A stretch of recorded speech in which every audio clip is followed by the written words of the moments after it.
Coucou YouTube, j'espère que vous allez bien. Aujourd'hui, je suis trop contente de vous retrouver dans cette nouvelle vidéo qui sera une recommandation de livres doudou. Donc, c'est-à-dire des livres dans lesquels on se sent bien, des livres qui sont pas forcément compliqués à comprendre, qui n'ont pas forcément de trigger warning et voire qui n'en ont presque aucun. Et des livres, voilà, les personnages sont attachants, l'univers est immersif, on veut être dans cet univers. Il n'y a pas vraiment de violence, ou si on a, les personnages sont tellement doux et attachants qu'on se sent bien avec eux. Ce sont que des livres que j'ai beaucoup aimés. Je vous ai choisi une sélection de 8 livres qui sont des classiques du contemporain ou de la fantasy. Et je me suis dit que ça pourrait être aussi une vidéo très bien pour la période, puisque là on est le 30 août alors je tourne cette vidéo et lundi donc le 2 septembre c'est la rentrée, que ce soit la rentrée à l'école ou la rentrée juste au travail. Et c'est une période qui peut être assez stressante, assez fatigante pour certaines personnes. Donc je me suis dit que cette vidéo elle pourrait être bien puisque là je vais vous présenter des livres qui vont un petit peu être une safe place. Et voilà, si vous avez dans votre pile à lire, c'est le moment de les sortir. Si c'était un livre que justement vous vouliez absolument lire, c'est votre excuse pour l'acheter. J'ai mélangé un petit peu tous les livres, comme ça vous avez un petit peu tous les genres littéraires mélangés. Mais on va commencer avec le très connu Orgueil et Préjugés de Jane Austen, qui est un classique de la littérature anglaise que je n'ai lu qu'une seule fois, mais que je pense relire plus tard dans ma vie. Je l'ai lu l'année dernière et franchement, je pense que c'est un livre parfait pour cette recommandation, cette vidéo de recommandation, puisque on est sur une histoire d'amour, mais on est aussi sur une dénonciation de l'époque de Jane Austen, donc pour tout ce qui est mariage, relation. Du coup, pour le résumer très grossièrement, on va suivre une famille, donc la famille Bennett, qui ont plusieurs filles, donc je sais plus si elles en ont 4 ou 5, mais nous, on va suivre en particulier Elisabeth et son histoire d'amour avec Monsieur Darcy. Je pense que vous connaissez tous au moins le titre d'Orgueil et Préjugés, sans forcément aller dans l'histoire. Il existe aussi un film, et le film est plutôt fidèle. Donc voilà, j'aime beaucoup Orgueil et Préjugés, je comprends pourquoi autant de personnes l'aiment. Et voilà, je peux que vous le conseiller puisque c'est un livre à lire puisqu'il est très très connu. Mais aussi, on est sur un personnage, donc Elizabeth Bennet, qui est intelligente, elle est douce, elle sait ce qu'elle veut. Monsieur Darcy, j'avoue, il est un petit peu charismatique, franchement, il m'a bien plu. Et même l'atmosphère de l'aristocratie anglaise du 19e siècle, c'est une atmosphère que j'aime beaucoup, dans laquelle je me sens bien. C'est ultra immersif, ça change beaucoup de notre société à nous, sachant que c'est aussi un livre avec un humour très fin et subtil, et franchement j'aime beaucoup cet humour-là. J'aime beaucoup les relations entre les personnages, j'aime beaucoup tous les retournements de situation, et c'est assez lent, c'est assez contemplatif, même s'il y a quand même de l'action. Donc je pense que c'est parfait pour cette recommandation, que vous ayez déjà lu Orgueil et Préjugés, ou que vous ne l'ayez jamais lu. Le deuxième livre que j'aurais à vous conseiller pour cette petite vidéo recommandation, c'est le manga Sakura Saku, écrit par Yosaki Saka. Donc c'est une couverture réversible, je pense que vous le connaissez peut-être aussi sous... Oula, cette couverture-là. Je vais pas vous mentir, j'ai lu que les 2 premiers tomes, il faut vraiment que j'achète la suite. Mais dans Sakura Saku, on va suivre 2 lycéens, il me semble. Et leur petite histoire d'amour, c'est juste adorable, comme énormément de shoujo. Mais celui-ci, je le trouve encore plus adorable puisque l'héroïne est extrêmement attachante, elle est gentille, elle veut juste faire le bien autour d'elle, elle va être toujours volontaire, toujours dans la gentillesse, dans aider tous ses amis et même les gens qu'elle connaît pas. Et du coup, ça rend une atmosphère toute douce au manga puisque l'héroïne est extrêmement douce. Et même le garçon donc, de la romance est très très gentil. Et j'aime beaucoup leur alchimie, c'est juste trop mignon comme dans tous les shoujo. Et celui-ci en particulier, voilà, je le trouve beaucoup plus doux que les autres. Il est peut-être un petit peu naïf, un peu fleur bleue, mais je trouve que ça fait du bien de temps en temps de lire des mangas ou même des livres en général où tout est juste doux et mignon. Et ça va pas l'empêcher d'ailleurs de parler de sujets assez compliqués. Mais voilà, comme je vous ai dit, c'est juste mignon. Genre, je sais pas comment le qualifier autrement. C'est aussi l'autrice des mangas de Blue Spring Ride que j'aime aussi beaucoup. Mais voilà, je vous conseille celui-ci plutôt pour des livres doux. Et même les dessins sont juste adorables. Le troisième livre de cette sélection, c'est d'une autrice dont je vous parle assez souvent. Je suis désolée, mais je pense qu'au moins, si vous suivez toutes mes vidéos, vous savez parfaitement mes goûts littéraires. C'est un livre écrit par Virginie Grimaldi qui s'appelle « Tu comprendras quand tu seras plus grande ». Je l'ai lu il y a plusieurs années et pendant très longtemps ça a été un de mes livres préférés de Virginie Grimaldi. Il a été détrôné par d'autres, mais je pense que celui-ci est vraiment plus dans le thème de cette vidéo. On va suivre Julia qui va refaire sa vie à zéro pour partir sur le Pays Basque et travailler en tant que psychologue dans une maison de retraite. Du coup, la maison de retraite, les Tamaris. Et donc, Julia, qui était dans une période assez sombre de sa vie, va un petit peu retrouver le bonheur en travaillant tous les jours avec des personnes âgées. Et cette complicité entre elle qui est jeune, les personnes âgées, les autres personnes du personnel, je sais pas, les autres, ouais, voilà. Et même des fois les visiteurs, je trouve ça juste trop mignon. Genre en fait cet écart d'âge et tout ce que les personnages s'apportent mutuellement dans le roman, tout ce que les personnes âgées vont aussi nous apporter par rapport à toute la vie qu'elles ont vécue et toute la sagesse, la joie de vivre, l'entraide, l'amitié, c'était juste trop mignon. Il y a énormément d'humour aussi. Et même si voilà, il y a des passages des fois qui sont un petit peu plus durs, un petit peu plus touchants, la plume de Virginie Grimaldi va toujours être très juste et très bienveillante et du coup avec tous ces personnages adorables on ne peut que passer un bon moment dans cette histoire. Je trouvais que c'était que de la bienveillance. Ça fait quand même 3 ou 4 ans que je l'ai lu, je me rappelle plus, mais il faut vraiment que je le relise parce que c'était trop bien et vous en parler ça m'a trop donné envie de le relire. Pour le 4e livre de cette vidéo, je vais vous parler de mon livre préféré que j'ai relu d'ailleurs aujourd'hui, genre ce matin. C'est Le Petit Prince d'Antoine de Saint-Exupéry, donc encore un classique et un livre à lire dans sa vie, puisque je pense que vous connaissez tous Le Petit Prince, que vous ayez eu à l'étudier à l'école ou non. C'est un livre à lire dans sa vie, puisque c'est juste adorable et c'est plein de vérité et de sagesse. C'est un livre d'ailleurs qui est vraiment très court et très accessible si vous êtes le genre de personne qui n'a pas le temps de lire ou qui a du mal à lire de gros livres.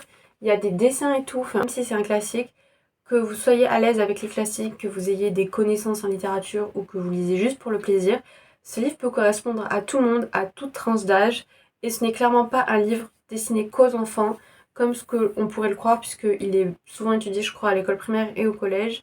Je pense que c'est justement un livre qu'il faut lire à l'âge adulte, puisque c'est un conte philosophique, et l'histoire du Petit Prince est extrêmement touchante, elle est pleine de vérité, de sagesse, de leçons, sans forcément que ce soit moraliste. C'est juste un livre où chacun peut avoir sa propre interprétation. On va ensuite passer à un livre de fantasy que vous avez peut-être vu beaucoup passer sur les réseaux sociaux ou que vous avez peut-être vu dans mes vidéos, même si ça fait longtemps que j'en ai pas parlé, puisqu'il s'agit de Divine Rivals de Rebecca Ross, qui est un livre qui est juste trop bien pour cette recommandation, puisque même si ça va parler de la guerre, les personnages sont tellement humains, tellement doux, vulnérables, bienveillants. On va suivre Iris et Roman qui sont tous les deux journalistes dans la même entreprise mais qui sont un petit peu ennemis puisqu'ils sont mis en compétition. Il n'y a qu'un seul des deux qui pourra avoir un poste et donc ils vont un petit peu se battre puisque c'est à celui qui aura les meilleurs articles qui sera le mieux promu. Et donc il va y avoir ça, mais c'est vraiment une toute petite partie de l'histoire puisque ensuite on va parler de la guerre, on va parler des lettres qui vont s'envoyer puisque si vous connaissez l'histoire, vous savez que Iris a son frère qui se bat à la guerre actuellement. C'est une guerre entre les dieux, mais qui ressemble énormément, je trouve, à la Première Guerre mondiale. Et du coup, elle va lui envoyer des lettres, mais c'est Roman qui va les recevoir et qui va lui répondre. Et donc, ils vont avoir ce petit échange, ils vont tomber amoureux. Mais en fait, la manière dont les personnages sont juste adorables, ça va rendre l'histoire beaucoup moins dure qu'elle ne l'est réellement, même si ça parle de vrais sujets et ça va parler de la guerre en sujet principal.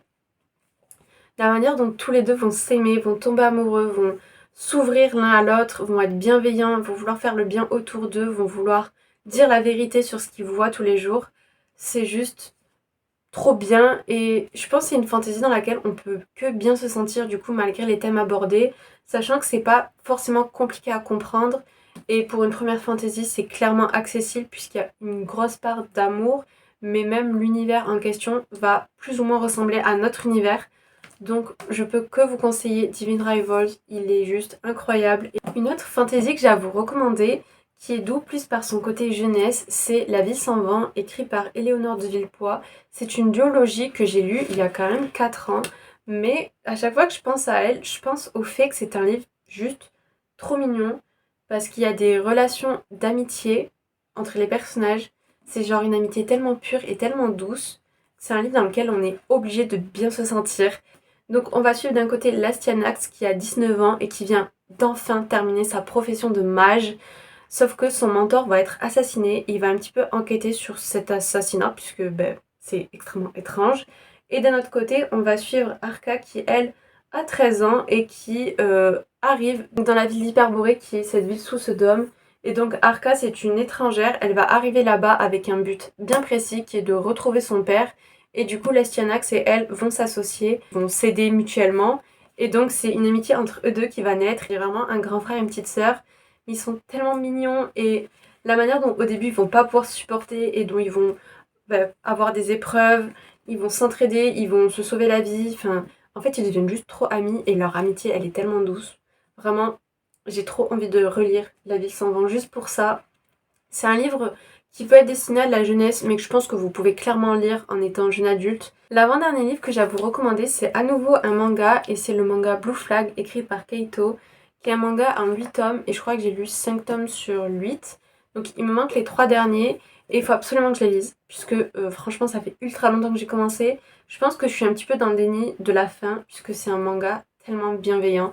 En fait, les mangas que je vous présente, les deux sont trop bienveillants, et il y a énormément de mangas qui existent, que ce soit en style tranche de vie ou shoujo, qui sont trop mignons et trop bienveillants. Donc celui-ci rentre dans cette catégorie. Pour du coup l'histoire, on est sur un véritable triangle amoureux puisque c'est Taishi qui est amoureux de Futaba, Futaba qui est amoureuse de Thomas et Thomas qui est amoureux de Taishi. Voilà, si j'ai bien lu les prénoms sur la couverture, ça devrait être ça. Mais en même temps, du coup, ça va parler d'orientation sexuelle, de lycée puisque c'est en terminale, de ce qu'on veut faire plus tard, d'amitié. C'est trop mignon. En fait, vraiment, c'est encore un manga trop mignon. Les dessins sont assez différents de celui que je vous ai présenté tout à l'heure. Ils paraissent un petit peu plus simples et plus ronds. Je sais pas si c'est très clair, mais c'est juste trop doux. Je peux pas vous en dire plus puisque vraiment j'ai lu les 5 premiers tomes il y a super longtemps et j'ai oublié pas mal de choses. Mais dès que j'aurai lu les 3 prochains, je ferai une relecture et je vous en parlerai mieux.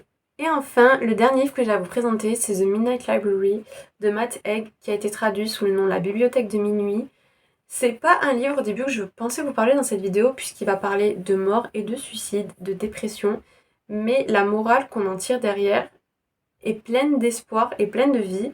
Et du coup, je pense que ça peut être pas mal. Alors, c'est un livre qu'il y a beaucoup de gens qui l'ont lu et qui se sont dit, bon, ok, genre sans plus. Mais moi, je me rappelle avoir beaucoup aimé, même si ça fait un bon moment que je l'ai lu. Et donc, dans The Midnight Library, on va suivre Nora qui est en dépression et qui décide de mettre fin à ses jours. Sauf qu'elle va arriver dans la bibliothèque de minuit, qui est une bibliothèque où chaque livre, c'est une vie qu'elle aurait pu avoir si elle avait fait un choix différent. Et donc, elle va explorer toutes ses vies afin de choisir sa préférée et de se réincarner pour avoir un peu une seconde chance, puisque elle ne méritait clairement pas de mourir. Et du coup, la morale de ce livre, je l'ai trouvée trop humaine et pleine d'espoir, et juste montrer la manière dont on peut rebondir et dont on peut maîtriser, enfin reprendre en main sa vie même quand ça nous semble juste impossible. Après, j'ai jamais été victime de dépression ni de pensée suicidaire, donc je sais pas à quel point c'est bien fait, mais quand je l'ai lu, ça m'avait semblé très respectueux et très plein d'espoir. Donc voilà, malgré son sujet abordé, la manière dont Nora va faire une introspection de sa vie, ça peut clairement s'apparenter à du développement personnel et nous faire réfléchir nous sur notre propre vie. Et du coup voilà, c'était tous les livres que j'avais à vous présenter de cette vidéo. J'espère qu'elle vous aura plu, j'ai trop aimé la tournée. J'aime trop faire des recommandations par thème et j'aime beaucoup ce thème puisque du coup, comme je vous ai dit au début de cette vidéo, j'adore me sentir bien dans les livres que je lis. Donc j'espère que ça vous aura plu. N'hésitez pas à me dire si vous avez lu un de ces livres, si vous voulez les lire, s'ils sont dans votre palle, ou si vous aussi vous aimez ce genre de romans, ou si au contraire vous aimez les romans où il y a un gros style littéraire qui sont pas forcément accessibles au premier abord ou qui sont beaucoup plus durs. Mais en tout cas, merci d'avoir regardé ça jusqu'ici. Je vous souhaite beaucoup de courage si jamais la rentrée pour vous, c'est quelque chose de stressant. Je crois énormément en vous. Et merci beaucoup donc d'avoir regardé cette vidéo et de regarder mes vidéos en général puisque ça me fait extrêmement plaisir. Et je vous dis à la prochaine. Bisous!